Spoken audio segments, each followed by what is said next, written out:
Hello everyone शांति पाठशाला को मु आपण मानंकु स्वागत जनाउछि।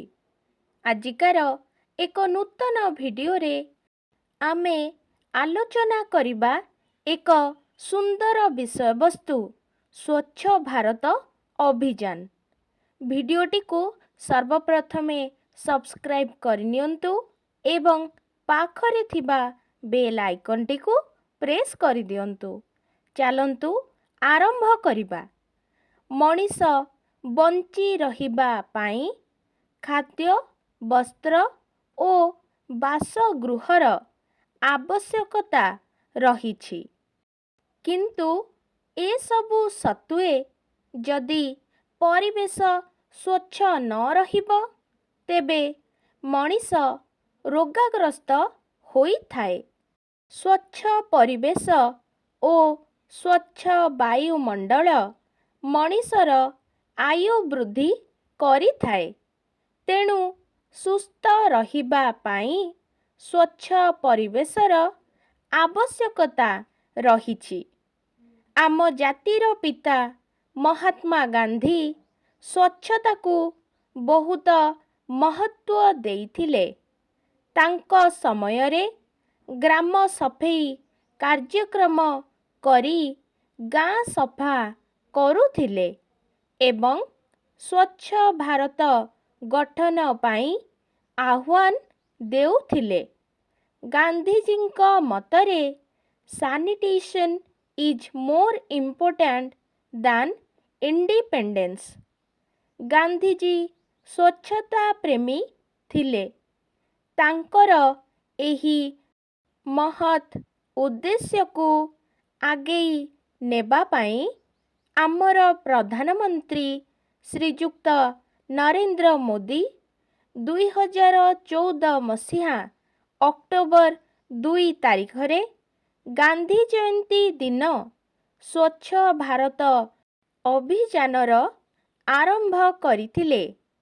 एही कार्यक्रम को प्रत्येक स्कूल कॉलेज ओ गाँ एवं सहर रे पालन करिबा पाई देशवासी को अनुरोध करिथिले।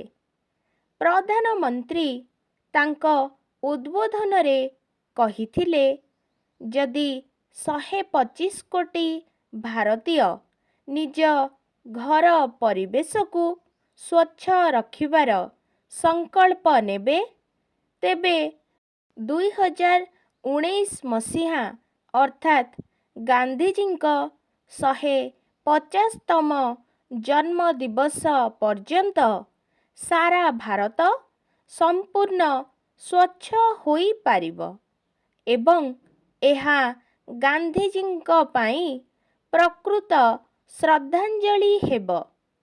सेही दिनठारु प्रति वर्ष अक्टोबर 2 तारीख को स्वच्छता दिवस रूपे पालन करा जाउछि।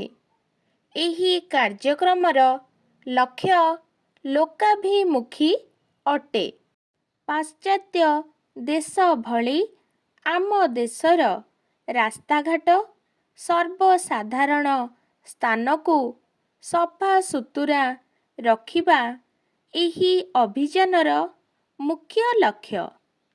एही कार्यक्रम द्वारा खोला स्थान रे मल त्याग को रोकिबा एवं एथिरु हेउथिबा दूषित परिवेश ओ संक्रमित रोग विषय रे सचेतनता सृष्टि करिबा एहार मुख्य उद्देश्य।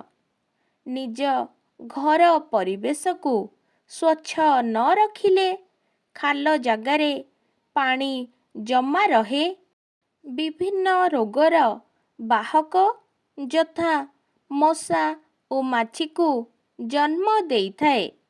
तेणु ए सबु समस्यारु मुक्ति पाइबार गोटिए मात्र उपाय हेउछि स्वच्छता। स्वच्छता अभियान को फलप्रद करिबाकु हेले एही अभियान को प्रथमे निज घरु ଆରମ୍ଭ କରିବାକୁ ହେବ। ପ୍ରଥମେ ଆମେ ନିଜେ ସଫାସୁତୁରା ରହିବା, ପରିଷ୍କାର କପଡ଼ା ପିନ୍ଧିବା, ନିଜ ଘରକୁ ସଫା ରଖିବା ଏବଂ ଆବର୍ଜନାକୁ ଏଣେତେଣେ ନ ପକାଇ ଡଷ୍ଟବିନ୍ର ବ୍ୟବହାର କରିବା।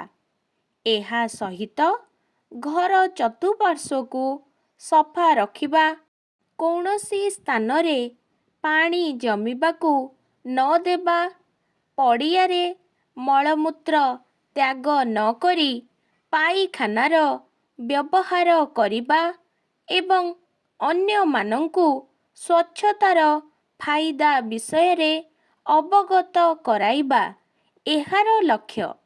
କେବଳ ଲୋକଙ୍କୁ ଦେଖାଣିଆ ଢଙ୍ଗରେ ହାତରେ ଝାଡ଼ୁ ଧରି କିଛି ସମୟ ସଫା କରିବା, ଫଟୋଚିତ୍ର ଉତ୍ତୋଳନ କରି ଗଣମାଧ୍ୟମରେ ପ୍ରକାଶ କଲେ ସ୍ୱଚ୍ଛ ଭାରତର ଅଭିଯାନ ତା'ର ଲକ୍ଷ୍ୟସ୍ଥଳରେ ପହଞ୍ଚିବ ନାହିଁ।